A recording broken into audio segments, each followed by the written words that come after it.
Chaque jour, des débats, des analyses, des commentaires. Retrouvez l'essentiel du Salon de la Radio 2016 sur salondelaradio.com et sur la lettre.pro. La radio du Salon de la Radio 2016. Et on croise définitivement du beau monde sur ce Salon de la Radio 2016. Et des gens au sujet desquels on pourrait penser qu'ils ne sont pas si proches que ça du monde de la radio. Et puis finalement, il s'avère que non seulement ils en sont beaucoup plus proches qu'on ne pourrait le penser, mais qu'ils ont même une radio. Et en l'occurrence, nous avons été rejoints par Alibi Montana. Bonjour. Bonjour à toi et à tous nos auditeurs, c'est un plaisir. Alors, on pourra parler tout à l'heure, parce qu'en plus, il y a une actu musicale également. Il y a déjà plusieurs albums d'Alibi Montana. On connaît bien Alibi Montana pour le voir également régulièrement dans les médias et l'entendre également à la radio. Mais là, on est encore plus dans le domaine, et c'est certainement la raison en grande partie de ta présence ici, c'est que Alibi Montana est aussi patron de radio. Voilà, depuis 1 an et demi maintenant, donc je dirige RTSF 93, qui est une radio qui se veut grand public, parce qu'on a des émissions donc dans tous les domaines. Voilà, il faut pas croire parce que c'est Alibi Montana que du coup ça va être hip-hop, ça va être rap ou même urbain. C'est l'inquiétude qu'avaient les gens, même le maire de Saint-Denis, qui est la ville qui nous accueille, et qui pensait que ce serait comme ça. Alors que non, c'est une radio qui est ouverte sur le monde et qui s'intéresse à tout. Et c'est pas parce qu'on œuvre dans un style musical qu'on n'est pas ouvert au reste. Exactement. Et un bel exemple. Donc oui, parce que c'est ce dont on parlait également avant d'arriver à l'antenne, c'est que c'est une initiative à l'origine justement, le 93 dans le nom est pas totalement anodin, c'est une initiative du 93 et de la mairie de Saint-Denis. Voilà, disons que le département voyait d'un bon oeil d'avoir un média comme ça. Et le patron d'Arcège, M. Jamel Guessoum, qui est quelqu'un qui avait l'habitude de venir me voir en concert et de voir aussi les différents discours que je pouvais avoir pour les jeunes en maison de quartier, m'a proposé donc la direction de la programmation de cette radio. Voilà, tout simplement, ce que j'ai accepté. Est-ce que tu as été surpris à l'origine quand on est pensé à toi pour ça ou pas ? Oui et non. Oui. Réponse de Normand. Peut-être bac, oui, peut-être bac, non ? S'il vous plaît, pas trop de Normand parce que je suis Normand aussi. Ah, mais on va y venir. Disons que j'avais pas dans la tête l'idée de devenir directeur de programmation d'une radio, mais disons que l'exercice n'est pas si éloigné de ce que je fais d'habitude. Ça veut dire que venir dans les médias pour parler de mes différentes actualités. Là, c'est juste un autre rôle, parce que je reçois des gens dans tous les domaines, c'est-à-dire soit des chanteurs, des écrivains, des sportifs, des acteurs, etc., et qui viennent sur ma radio, dans mon émission, mais aussi dans celle de mes différents animateurs. Alors on va y venir justement, puisque nous avons la chance notamment d'avoir deux animateurs et une animatrice de la radio. Mais juste avant, voilà, étant donné que toi tu connaissais les médias pour y être invité, tu as peut-être aussi justement une idée derrière la tête de ce que tu voulais faire et ne pas faire et ne pas reproduire dans ce que tu voyais dans les autres médias, et justement faire une alternative aussi à ça. Exactement. Alors moi, ce que j'aime bien faire, c'est vraiment pousser les choses jusqu'à leur retranchement. J'essaie de pas me censurer, c'est-à-dire que il m'arrive d'aller très très loin dans l'émission que je présente, tous les mercredis 18h 19h30, c'est entre nous, et vraiment je fais aucune langue de bois, c'est-à-dire que moi je me dis qu'il y a des questions que j'aurais aimé qu'on me pose et qu'on m'a pas posées, et maintenant que je suis de l'autre côté de la barrière, enfin pour dans l'instant T, moi je le fais, c'est-à-dire que je me mets aucune restriction. C'est un fantastique espace d'expression aussi, voilà, pour toi et pour toutes les personnes donc, que tu as conviées autour de toi, afin qu'ils prennent part également à l'aventure, puisque tu me disais, il y a une dizaine d'animateurs, je crois. Il y a une dizaine d'animateurs, voilà, l'équipe est formée avec les techniciens, avec les coordinateurs, les gens qui travaillent aussi à la promotion de la radio. Alors, on va partir également à la découverte de l'équipe de la radio, puisque nous avons donc un animateur et une animatrice de RTSF 93 qu'on peut retrouver sur rtsf93.com. Et on commence, honneur aux dames, par Sabrina. Bonjour. Bonjour. J'ai failli te dire bonsoir. 15h23. Pas la nuit, Sabrina. On va se coucher. Elle vient de se réveiller en fait. Absolument. Non, Moi, je dans une plaisante. demi-heure, c'est une soupe et au lit. Sabrina est une oiseau de nuit qui dort très tard.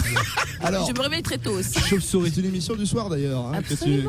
Alors déjà, Sabrina, est-ce que tu connaissais déjà le monde de la radio avant ou de quel univers viens-tu ?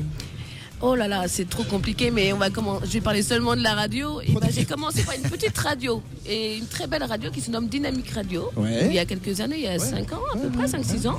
Et après j'ai enchaîné avec IDFM. IDFM, et tu es toujours également Toujours chez IDFM. D'accord. Et donc chez RTSF 93, qu'est-ce que tu fais ? Qu'est-ce que je fais ? Alibi Montana, j'avais pas trop le choix en fait. Il est venu me recruter, Alibi. Il me faisait peur, donc non, je plaisante. Non, c'est vrai que le monde de la radio me plaît énormément, et surtout quand il y a des émissions de partage, et travailler avec des directeurs de programmes comme Alibi Montana, parce qu'il est formidable, c'est un homme en or, et beaucoup avec avec un grand cœur. Ouais. Il te laisse faire tout ce que tu veux. Absolument, il n'a pas trop le choix. Ah, voilà finalement en fait. Hein. Là les masquetons, on comprend comment ça marche. Alibi, comment est-ce que la rencontre se fait? Comment est-ce que tu connais Sabrina ou l'inverse? Comment est-ce que on se connaissait déjà il y a quelques années. Ouais, il y a quelques années. Puis tout simplement, j'ai eu le plaisir d'être interviewé par Sabrina sur plusieurs de mes albums. Donc voilà, et elle faisait toujours des interviews très intéressantes, voilà, qui étaient hors du commun. Donc voilà, quand j'ai eu ce poste, j'ai naturellement pensé à elle. D'accord. Et comment est-ce que tu as pensé à Tonio? C'est la même chose. Tonio m'a déjà reçu aussi pour les sorties d'albums, de mixtapes, parce qu'il officiait aussi sur d'autres médias. Et à partir du moment où moi j'étais mis en place, donc j'ai recruté quelques femmes, quelques hommes que je voulais, voilà, des fidèles. C'est-à-dire les gens avec dont tu avais envie de t'entourer pour faire ce que tu avais envie de faire, qui servirait au mieux le projet, en qui tu avais une totale confiance. Exactement. Et je continue à le faire encore d'ailleurs, hein, parce que je vais bientôt engager d'autres personnes que j'ai eu l'occasion de travailler sur mes différentes actus. Bon, avis aux amateurs, si vous voulez venir bosser avec Alibi, il faut l'inviter là maintenant. Hein. C'est le moment. Donc peut-être que toi aussi tu seras la bienvenue. Après, je vais te débaucher avec grand plaisir. Parce qu'a priori en plus ça a l'air d'être assez agréable. Hein. C'est très agréable. Alors, Tonio, c'est agréable ou pas? Ouais, c'est sympa de travailler avec Alibi, en sachant qu'en plus voilà, c'est quand même un artiste reconnu dans le milieu hip-hop. Donc voilà, travailler avec Alibi, pour moi c'est une grande fierté.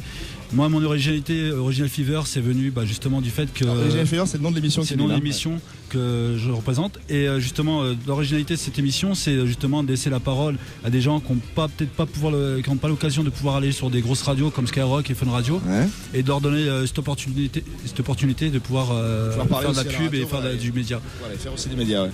D'accord. Et toi, tu viens d'où à l'origine? Moi, je viens du monde de la radio aussi ou... Non, je viens pas du monde de la radio, je viens du monde du clip. Ouais. Donc j'ai travaillé justement, on a travaillé sur des projets avec Ali, avec d'autres artistes aussi. Et du fait d'avoir des contacts, ça m'a permis d'aujourd'hui de pouvoir être animateur. J'ai commencé chez moifm.com. J'ai commencé aussi avec radiofmmusique.com, voilà. Ouais. C'est ça, ma toute première radio. Okay. Et aujourd'hui avec RTSF. Et la raison de la présence du coup au salon, c'est nouer d'autres liens, des contacts, découvrir d'autres choses, peut-être ouvrir d'autres horizons qui pourraient vous donner des idées? Voilà, exactement. Voilà, je suis là pour m'imprégner, voilà, au contact des gens, discuter, échanger aussi. Voilà, ça apporte des idées. J'ai eu l'occasion de parler de ce que je faisais, de mon travail en tant que directeur de programmation à RTSF.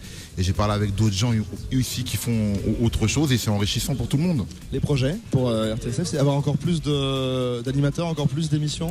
Oui, mettre en place des nouvelles émissions. Donc on est sur des projets, on est sur un projet d'émission qui réunira aussi tous les animateurs. Peut-être qu'est-ce que ce fera une par mois et voilà, où on parlera un petit peu de tout avec des invités. Et on est aussi sur beaucoup de partenariats, d'événements qui vont se faire cette année. L'ambiance, c'est quoi? C'est une vraie collaboration entre tous, tout le monde se connaît. Voilà. Non, mais c'est là où je veux en venir. Grande famille, beaucoup de rigolades, des choses que je ne peux pas avouer ici. Non, oui. Des dossiers. Mais l'ambiance est vraiment très très bonne, très bon enfant. Et puis je dirais qu'on a des partenaires qui facilitent les choses aussi. Voilà. Est-ce que je peux rajouter quelque chose? Parce qu'on fait quand même une grande première chez RTSF 93. La semaine prochaine, on va faire une émission au théâtre de la Contrescarpe. D'accord. Voilà. Donc il y aura du live, ça sera filmé par des caméras à 360 degrés. Donc ça veut dire que les gens, quand ils vont tourner leur tête à droite, à gauche, en haut, en bas, ils auront l'impression d'être dans la salle avec nous. Il y aura Richard Sanderson de la Boom, il y aura Sloan de Peter. Et il va chanter Dream is my reality. Absolument. Et d'autres musiques aussi. Il y aura une nana de The Voice, Caroline Rose, il y aura pas mal d'artistes. Là, et évidemment Alibi Montana. Je pense que tout malentendu est dissipé. On parlait tout à l'heure, on disait c'est pas une radio purement urbaine, une radio purement hip-hop. Voilà. Richard Sanderson. Voilà. Avec ce que tu viens de dire, Sabrina, je crois que les gens ont leur réponse. C'est vraiment une radio généraliste où on reçoit vraiment de tout. Et en plus, on passe du hip-hop, de l'électro, de la variété, du soleil. C'est vraiment une playlist générale, voilà, généraliste. Et même pour vous dire, j'avais reçu à une époque aussi François Corbier de Pas de pitié pour les croissants. Ah oui, mais lui, il est culte, lui, c'est pas pareil. C'est cultissime. Voilà, vraiment pour dire qu'on est vraiment ouvert à tout style, quoi. Bon, très bien. Et alors musicalement, quand même, on va en parler un petit peu. Il y a un album. Alors musicalement, il y a un album cette année. Voilà, ça fait longtemps que je travaille dessus parce que c'est vrai que j'étais pris par la radio et aussi d'autres choses. Et normalement, si tout se passe bien, c'est cette année, c'est avant l'été. D'accord. Voilà. Alors le titre, je suis encore en train d'y réfléchir, mais les titres ils sont bien enregistrés. Et il y a un clip qui s'appelle Cheval le 3 qui est disponible, que les gens peuvent regarder. Bon, voilà en tout cas qui répond également également à une autre question, peut-être des fans d'Alibi Montana. Mais qu'est-ce qu'il fait? Pourquoi il sort plus l'album? Eh bien, il est occupé, il faisait de la radio. Voilà. Bon, merci à tous. Il s'occupe de nous. D'être venus. Voilà, il s'occupe de nous. Merci à toi. Il est papa maintenant d'une grande famille. Exact. Merci à vous tous. Merci. Non, merci à toi. J'insiste. Et merci à toi encore. Merci à vous tous. Et puis longue vie du coup à RTSF 93. Et je vous laisse ensuite continuer à vous promener un petit peu sur le salon et découvrir plein de choses qui peuvent certainement être intéressantes pour vous aussi. Je te remercie pour cette superbe interview et merci aux auditeurs. À bientôt. Vous écoutez la radio du Salon de la Radio en direct du Salon de la Radio 2016. La radio du Salon de la Radio 2016. Avec Broadcast Associés, Open Radio, Maxillaire A2PRL et lesvoix.fr.